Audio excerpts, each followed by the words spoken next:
Breaking news शामिल कंदा हलूं। नोशहरोफिरोज में एनिमल हस्बेंड्री वेटरनरी सेंटर मिठियाणी में अणॼातल शख़्सनि पारां बीठल वणनि जी गैर क़ानूनी वढाई कई वई आहे।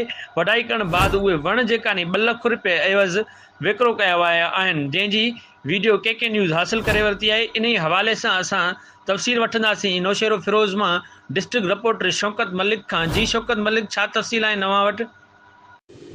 जी, एक तरफ़ हुकूमत पाकिस्तान ऐं सिंध हुकूमत पारां वणकारी मुहिम जो सिलसिलो हलंदड़ आहे त ॿिए पासे एनिमल हस्बेंड्री वेटनरी सेंटर मिठियाणी में क़ीमती वण पोखियल हुआ जंहिंजी गैर क़ानूनी वाढी कराई पई वञे ऐं जवाब इहो ॼाणायो पियो वञे त ताज़ो 3 जून ते आयल तूफ़ान जे करे ही वण किरी पिया आहिनि। जॾहिं त वीडियो में ॾिसी सघिजे थो त वण तूफ़ान सबबु न आहिनि किरिया, बल्कि इलेक्ट्रिक कटर इस्तेमाल करे हथ सां वणनि जी गैर क़ानूनी वाढी कई वई आहे। जॾहिं त के न्यूज़ हिन जी वीडियो बि हथ करे वरिती आहे। जॾहिं त उते मुक़ररु वेटनरी ऑफिसर हुन सां राब्ते करण जी कोशिशि कई, जंहिं पंहिंजो मौक़िफ़ ॾियण खां इनकार करे छॾियो। जॾहिं त ॿिए पासे इलाइक़े वासियुनि ऐं शहर जे सुञाणंदड़नि पारां वण जे गैर क़ानूनी वाढीअ जी सख़्त लफ़्ज़नि में मज़म्मत कंदे माहौल दोस्तनि खां मुतालबो कयो आहे त हिन मामले जो नोटिस वठी मुलविस माण्हुनि ख़िलाफ़ क़ानूनी कार्रवाई कई वञे। जी।